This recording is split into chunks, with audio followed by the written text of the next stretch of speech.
আয়নার সামনে দাঁড়িয়ে নিজের গায়ের কালো গাউনটা শেষবারের মতো টেনে ঠিক করল আয়াত। অস্ট্রেলিয়ার সুপ্রিম কোর্টের একজন সার্টিসফাইড আইনজীবী হিসাবে আজ তার জীবনের প্রথম এবং সবচেয়ে গুরুত্বপূর্ণ কেস। অথচ এই মস্ত বড় অর্জনের দিনেও আয়াতের বুকের ভেতরটা তীব্র এক অজানা আশঙ্কায় দুরু দুরু কাঁপছে। হাতের তালু দুটো হিম হয়ে আসছে ঠান্ডায়।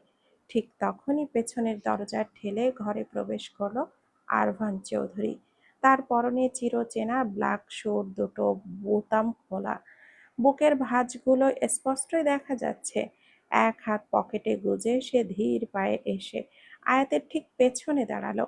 আয়নার প্রতিফলনে সে গভীর মনোযোগ দিয়ে তার স্ত্রীর ফ্যাকাশে হয়ে যাওয়া মুখটা পর্যবেক্ষণ করতে লাগলো। আয়াত তখন আতঙ্কে আক্ষরিক অর্থেই হাঁসফাঁস করছে। আরভান এক সেকেন্ডও সময় নষ্ট না করে পেছন থেকে নিজের বলিষ্ঠ দু বাহু দিয়ে আয়াতকে শক্ত করে জড়িয়ে ধরল। তার চওড়া বুকে আয়াতের পিঠটা মিশে যেতেই আয়াত যেন এতক্ষণে একটুখানি আশ্বাসের নিঃশ্বাস ফেলার সুযোগ পেল। আরভান আয়াতের কাঁধের ওপরে নিজের থুতনি রেখে আয়নার দিকে তাকিয়ে ফিসফিসিয়ে বলল, কি হয়েছে আমার আইনজীবী বউটার? এত কাঁপছে কেন আয়াত? আয়াত আরভানের হাতের ওপরে নিজের কাঁপা কাঁপা হাতটা রেখে আকুল কণ্ঠে বলল, আরভান, আমার ভীষণ ভয় করছে। বুকটা কেমন যেন ফেটে যাচ্ছে। আমি পারবো তো আরভান? এটা আমার জীবনের প্রথম কেস। তার উপরে আপনার প্রিয় মানুষটার জীবন মরণ জড়িয়ে আছে এর সাথে। আমি যদি কোনো ভুল করে ফেলি? আরভান আয়াতের কথার মাঝেই নিজের ঠোঁট দুটো তার গলার ভাঁজে আর নরম গালে চেপে ধরল। এক দীর্ঘ ও প্রগাঢ় চুম্বনের পরশ এঁকে দিয়ে অত্যন্ত শান্ত, গভীর, অথচ এক অলৌকিক আত্মবিশ্বাসী সুরে বলল, তুমি পারবে আয়াত, তুমিই সব পারবে। এই আরভান চৌধুরীর জীবনের সবচেয়ে অন্ধকার বউ ঝড়টাকে যে মেয়েটা এক লহমায় নিজের মায়ায় আটকে শান্ত করে দিতে পেরেছে, তার কাছে এই আদালত আর আইনি লড়াই স্রেফ একটা খেলনা মাত্র। নিজেকে দুর্বল ভেবো না, just go and win it. আরভানের এই প্রগাঢ় স্পর্শ আর পাথরের মতো শক্ত বাণী মুহূর্তের মধ্যেই আয়াতের সমস্ত ভয়কে কর্পূরের মতো উড়িয়ে দিল। আরভান তার হাতটা ধরে পরম মায়ায় টেনে নিয়ে গিয়ে বাড়ির সামনে রাখা গাড়ির ফ্রন্ট সিটে বসালো। তারপর তীব্র গতিতে গাড়ি ছুটিয়ে দিল কোর্টের উদ্দেশ্যে। আরভানের প্রগাঢ় স্পর্শ আর পাথরের মতো শক্ত বাণী মুহূর্তের মধ্যেই আয়াতের সমস্ত ভয়কে কর্পূরের মতো উড়িয়ে দিল। আরভান তার হাতটা ধরে পরম মায়ায় টেনে নিয়ে গিয়ে বাড়ির সামনে রাখা গাড়ির ফ্রন্ট সিটে বসল। তারপর তীব্র গতিতে গাড়ি ছুটিয়ে দিল কোর্টের উদ্দেশ্যে। আদালতের চারিদিকের সুউচ্চ প্রাচীর যেন এক গুমোট রুদ্ধশ্বাস পরিবেশ তৈরি করে রেখেছে। চারপাশের চত্বরে মানুষের গিজ গিজ ভিড়, আর আইনজীবীদের ফাইল নড়াচড়া, খসখস শব্দ আর অনবরত চলতে থাকা গুঞ্জন। তবে এই চেনা কোলাহলের ভেতরেও একটা তীব্র মানসিক অস্থিরতা এবং থমথমে নীরবতা বিরাজ করছিল। আজ মেলবর্নের উচ্চ আদালতে এক ঐতিহাসিক মামলার আপিল শুনানি। বিজ্ঞ বিচারক গম্ভীর মুখে তার উচ্চ আসনে এনে বসলেন। আর ঠিক তখনই কাঠগড়ায় এসে দাঁড়ালেন এলিনা চৌধুরী। বিগত দীর্ঘ ৫টা বছর জেলের চার দেওয়ালের অন্ধকারে কাটাতে কাটাতে এই নারীর শরীরের লাবণ্য যেন এক নিমেষেই হারিয়ে গেছে। আয়াত এক কোণে দাঁড়িয়ে শান্ত চোখে এই নারীটির দিকে তাকিয়ে রইল। তার মনে পড়ে গেল সেই প্রথম দিনের কথা, যেদিন এলিনা চৌধুরীকে দেখে সে অবাক হয়ে ভেবেছিল আরভানের মতো এত বড় ছেলে তার। আজ সময়ের নির্মম পরিহাস আর পরিস্থিতির করাল গ্রাসে ওনার বয়স যেন এক ধাক্কায় দ্বিগুণ বেড়ে গেছে। ওনার চুলে পাক ধরেছে, চোখের নিচে কালচে ক্লান্তির ছাপ। নিম্ন আদালত ওনাকে যাবজ্জীবন কারাদণ্ডে দণ্ডিত করেছিল। আজ উচ্চ আদালতে তারই চূড়ান্ত আপিল শুনানি। আদালতের দর্শক সারির প্রথম সারিতে বসে আছে আরভান চৌধুরী। তার অবয়ব বরাবরের মতোই পাথুরে, গম্ভীর এবং রহস্যময়। তার ঠিক পাশেই বসে আছে তার ছায়া সঙ্গী ফারহান। তবে আজকের এই এজলাসে আরভানের দুই কন্যা সন্তানকে আনা হয়নি। আয়রা আর আনায়াকে এখনো জানানো হয়নি যে তাদের দাদিমা জেলের অন্ধকারে আছেন। তারা শুধু জানে দাদিমা দূরে কোথাও একটা জরুরি কাজে আছেন। বাচ্চাদের মনকে এই কুলসিত অন্ধকার থেকে দূরে রাখতেই আরভান এই সিদ্ধান্ত নিয়েছে। বিপক্ষের কড়া কৌশলী কাঠগড়ায় দাঁড়িয়ে একের পর এক নথিপত্র পেশ করতে লাগলেন। তিনি অত্যন্ত তীক্ষ্ণ ও চড়া গলায় যুক্তি দেখাতে লাগলেন যে এলিনা চৌধুরী একজন ঠান্ডা মাথার খুনি, যিনি নিজের স্বামীকে মেলবর্নের ভিলাতে নির্মমভাবে গুলি করে হত্যা করেছেন। বিপক্ষের আইনজীবী যখন এলিনা চৌধুরীকে এক জঘন্য অপরাধী হিসাবে প্রতিষ্ঠা করতে মরিয়া হয়ে চিৎকার করছিলেন, তখন আদালতের অপর প্রান্তে ডিফেন্স লয়ারের ডেস্কে দাঁড়িয়ে অত্যন্ত শান্ত, ধীর অথচ এক অপরিসীম আত্মবিশ্বাসী ভঙ্গিতে দাঁড়িয়েছিল স্বয়ং আয়াত। অভিজ্ঞতায় আয়াত আজ মেলবর্নের অন্যতম সেরা এবং প্রতিভাবান আইনজীবী। বিপক্ষের আইনজীবীর প্রতিটি বানোয়াট যুক্তি সে অত্যন্ত ঠান্ডা মাথায় শুনল, মুখে কোনো প্রতিবাদের রেখা ফুটিয়ে তুলল না। বিপক্ষ দল যখন তাদের বক্তব্য শেষ করে হাঁপাতে লাগলো, তখন আয়াতের ঠোঁটের কোণে এক সূক্ষ্ম তাচ্ছিল্যের মুচকি হাসি ফুটে উঠল। সে খুব ভালো করেই জানে টাকার লোভে কিছু মানুষ কিভাবে মিথ্যার আশ্রয় নিয়ে একজন মৃত পিশাচকে নির্দোষ বানাতে চায়। আয়াত ধীর পায়ে বিচারকের এজলাসের সামনে গিয়ে দাঁড়ালো। তার হাতে থাকা একটি সুমোটা ফাইল এবং কিছু অডিও ভিডিও এভিডেন্স জজের সামনে পেশ করে অত্যন্ত মার্জিত ও গম্ভীর কণ্ঠে বলতে শুরু করলো, ইওর অনার, বিপক্ষ দল মিস্টার আরশাদ চৌধুরীকে একজন নিরীহ ব্যবসায়ী এবং ভিকটিম হিসাবে উপস্থাপন করার যে ব্যর্থ চেষ্টা করছে তা সম্পূর্ণ ভিত্তিহীন। মিস্টার আরশাদ চৌধুরী কোনো সাধারণ মানুষ ছিল না।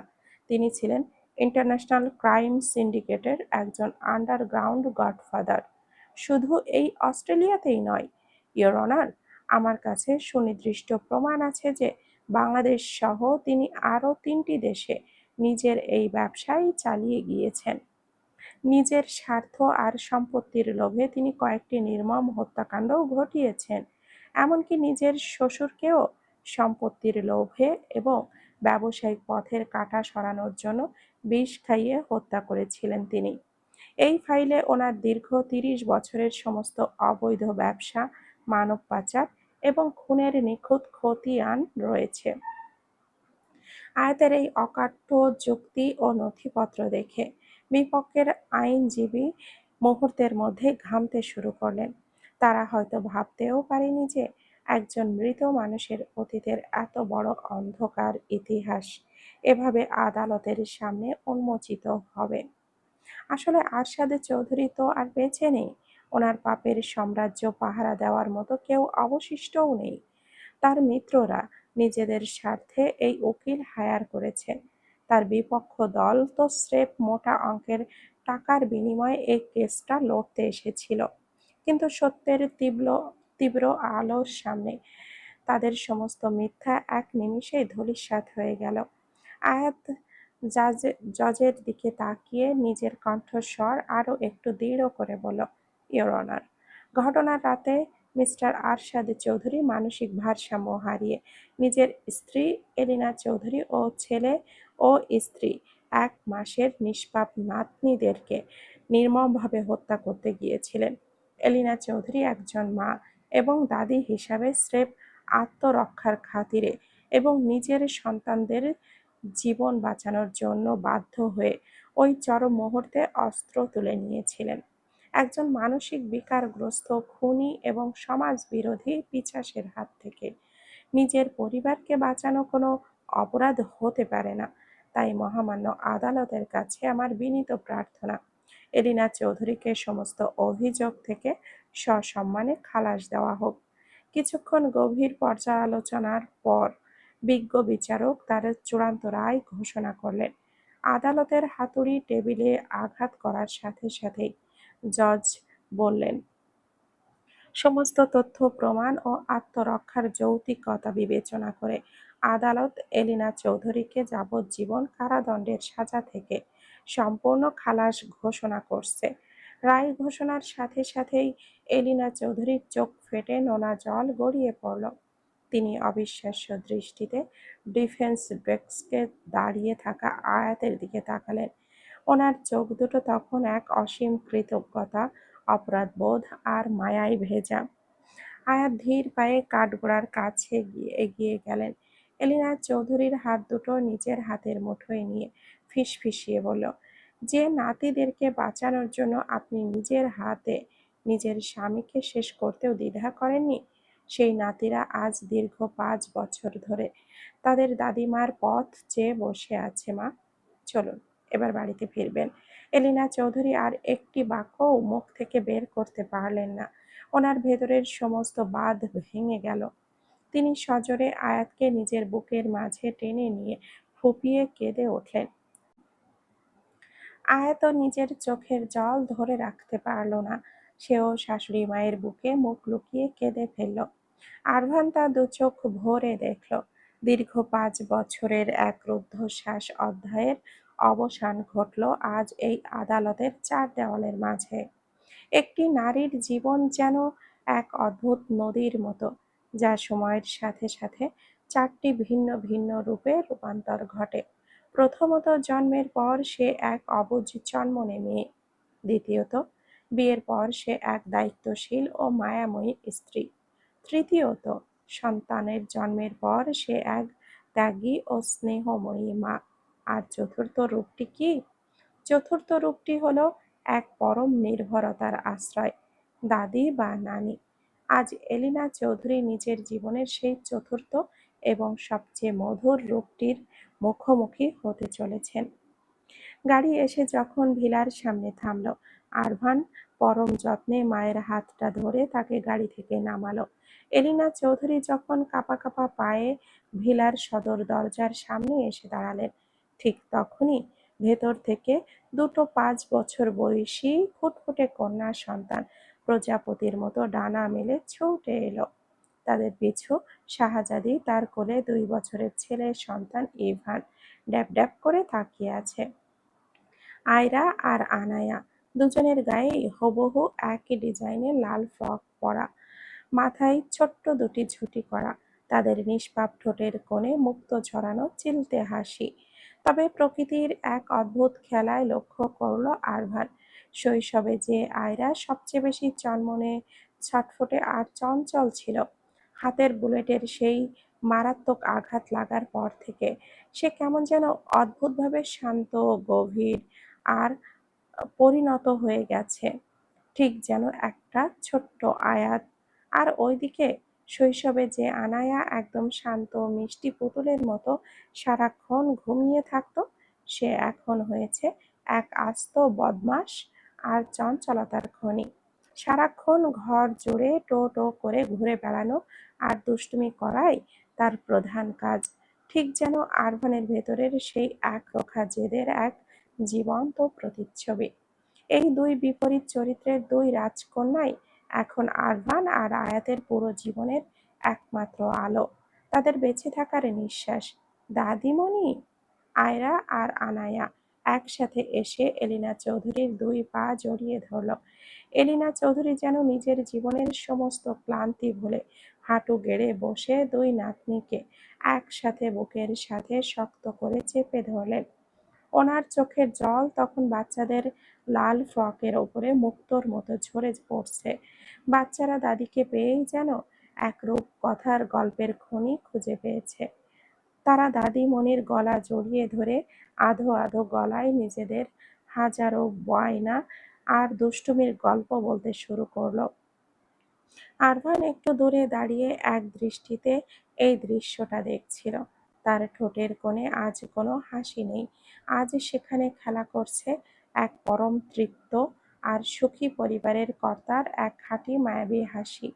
তার সুপ্রতিষ্ঠিত সাজানো ঘর আজ আলোয় আলোময়। হঠাৎ করেই আরভানের বুকের ভেতরের কোনো এক কোণ থেকে এক তীব্র সুপ্ত ও বা স্মৃতির টান জেগে উঠল। অতীতের সমস্ত রক্ত গঙ্গা, জঘন্য অপরাধ আর মেলবর্নের এই অন্ধকার অধ্যায়কে পেছনে ফেলে সে আর একবার নিজের শেকড়ে ফিরতে চায়। সে ধীর পায়ে পাশে দাঁড়িয়ে থাকা ফারহানের দিকে এগিয়ে গেল।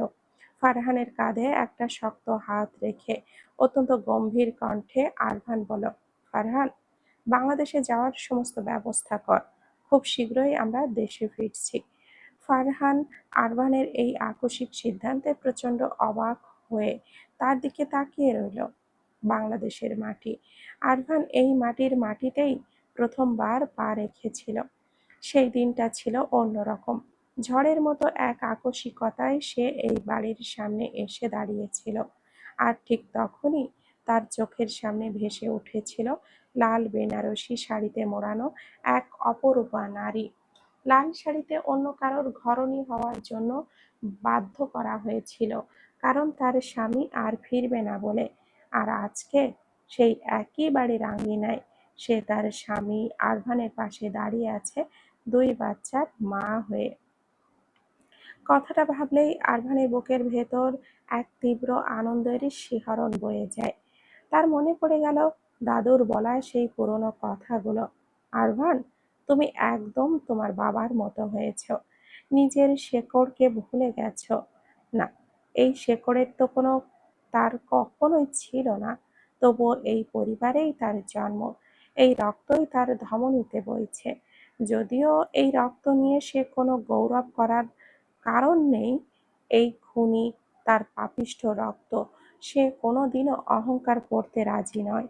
যদিও রক্ত কখনো ভালো বা মন্দের বিচার করে না। তার দুই চাচা চরম খারাপ আর লোভী হলেও ছোট চাচাটি একদম মাটির মানুষ। আজ দ্বিতীয়বারের মতো এলিনা চৌধুরী নিজের শ্বশুর বাড়িতে পা রাখলেন। প্রথমবার যখন এসেছিলেন তখন ওনার শ্বশুরের নিষ্ঠুর আদেশে আরশাদ চৌধুরী সহ ওনাকে বাড়ি থেকে তাড়িয়ে ত্যায্যপুত্র করে দেওয়া হয়েছিল। আর এবার পুরো পরিবার ওনাকে পরম আদরে আপন করে বরণ করে নিল। এলিনা চৌধুরী লিভিং রুমের সোফায় বসে চারপাশে এই গমগমে পরিবেশ দেখছিলেন।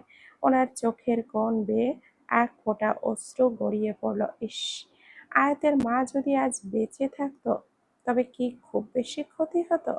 দাদুর আজ খুশির সীমানা নেই। বহুদিনের অসুস্থ শয্যাশায়ী মানুষটা নিজের এমন ভরা সম্পূর্ণ সুখী পরিবারকে চোখের সামনে দেখে মুহূর্তের মধ্যেই যেন সুস্থ হয়ে উঠলেন। বাড়ির ছোট বড় সকলে মিলে বাচ্চাদেরকে নিয়ে যে হইচই জুড়ে দিয়েছে তা দেখে দাদুর চোখের কোণে আনন্দের অশ্রু ছলছল করে উঠল। জীবনের শেষ বয়সে এসে তো মানুষ ঠিক এইটাই চাই, একটা সুখে মোড়ানো ভালোবাসায় ঘেরা সুন্দর সংসার। শাহজাদি প্রথমে নিজের মায়ের সাথে কোনো কথা বলেনি। অতীতের সেই দগদগে ক্ষতগুলো তাকে ওনার থেকে দূরে সরিয়ে রাখছিল। নাজমাও অনেকবার নিজের মেয়ের সাথে কথা বলতে এসেছিলেন। মেয়ের এই চরম প্রত্যাখ্যান আজ ওনার বুকে তীরের মতো বিঁধছে। উনি নিজের ভুলটা আজ খুব ভালো করেই বুঝতে পেরেছেন, তবে বড্ড দেরিতে। সবকিছু হারিয়ে নিঃস্ব হয়ে আজ উনি নিজের অপরাধের গভীরতা উপলব্ধি করছেন। ফারহান অনেকবার শাহজাদিকে আড়ালে নিয়ে বুঝিয়েছিল, মাতৃত্বের অবমাননা না করার অনুরোধ করল। তখন শাহজাদি ধীর পায়ে এসে মা বাবার সাথে কথা বলল। শাহরিয়ারকে আর খুঁজে পাওয়া যায়নি।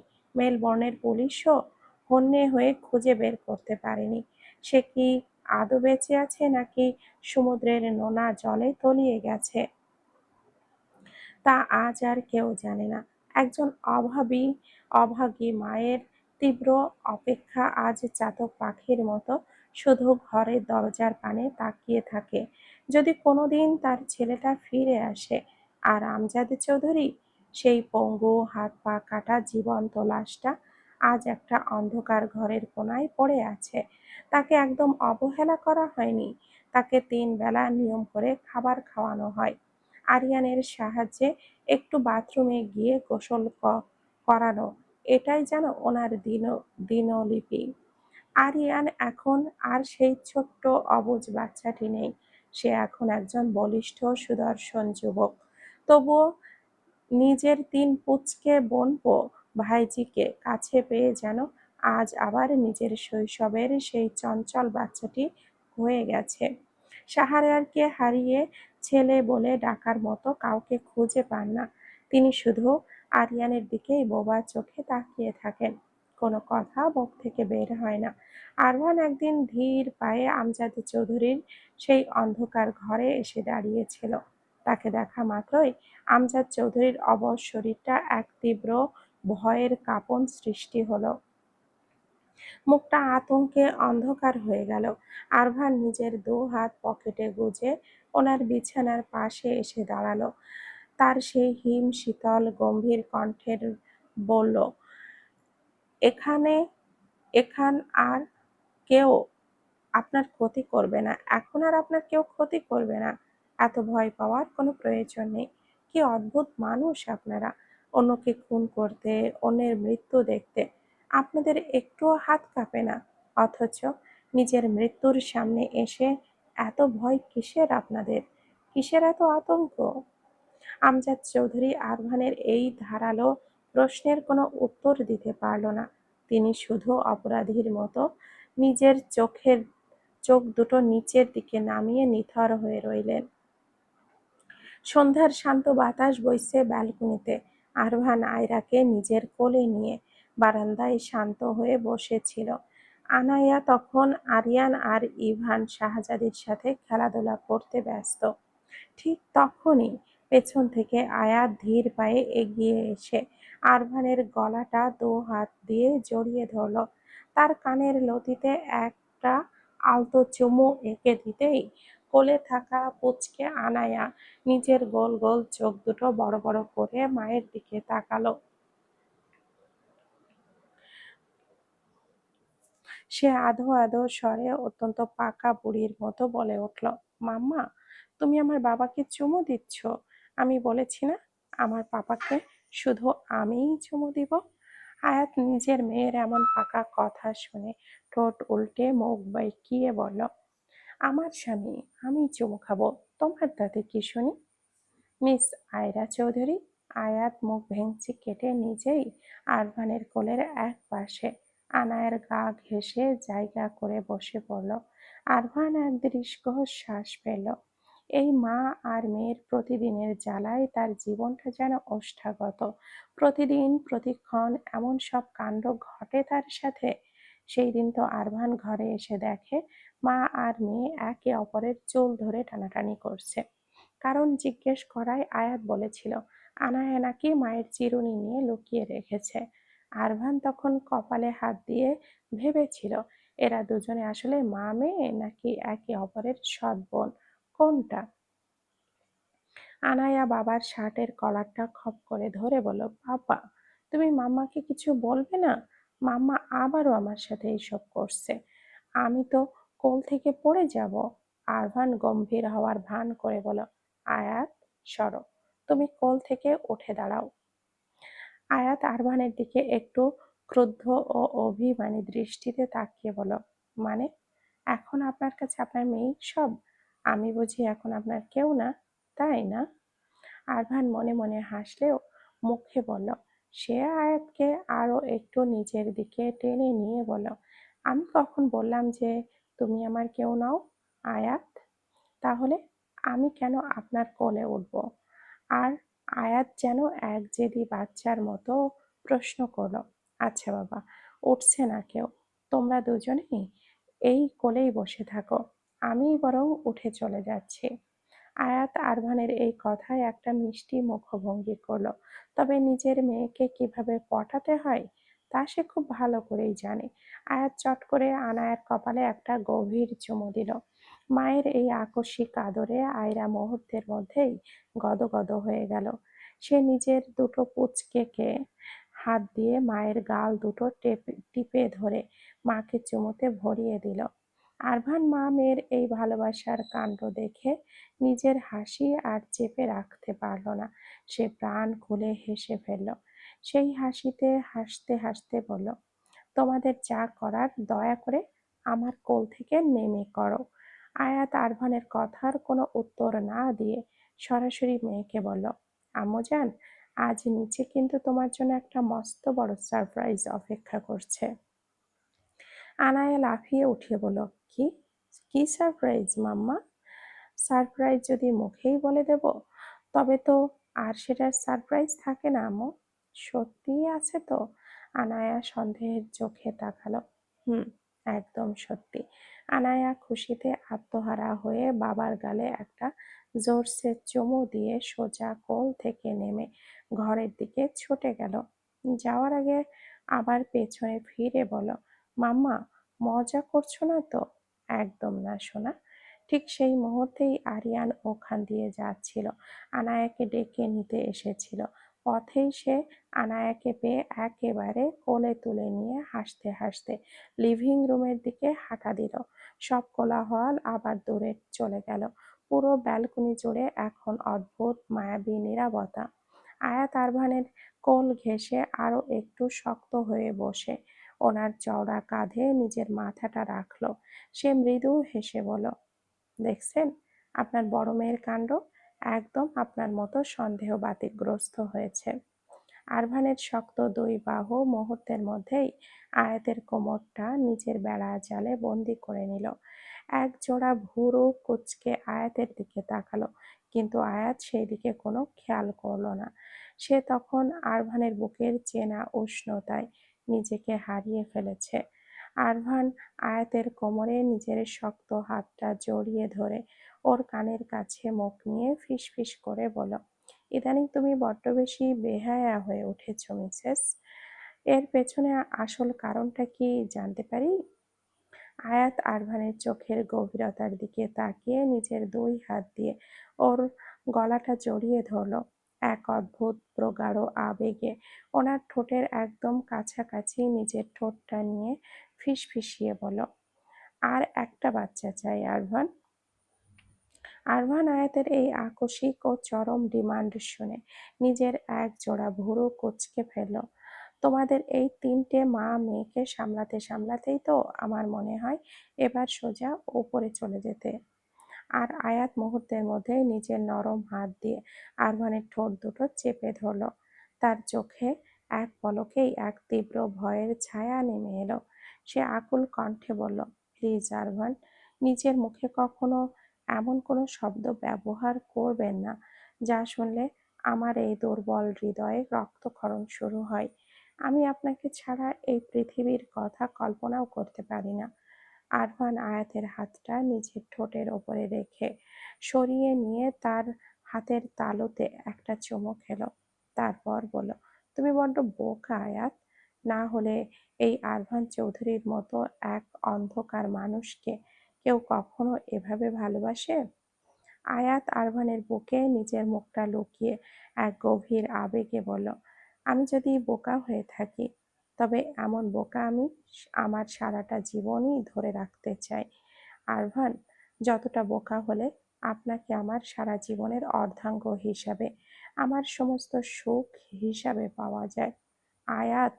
আরভান অত্যন্ত নিচু ও গভীর স্বরে ওর নামটা ধরে ডাকলো। আয়াত আরভানের বুক থেকে মাথাটা সামান্য তুলে ওনার চোখের দিকে তাকালো।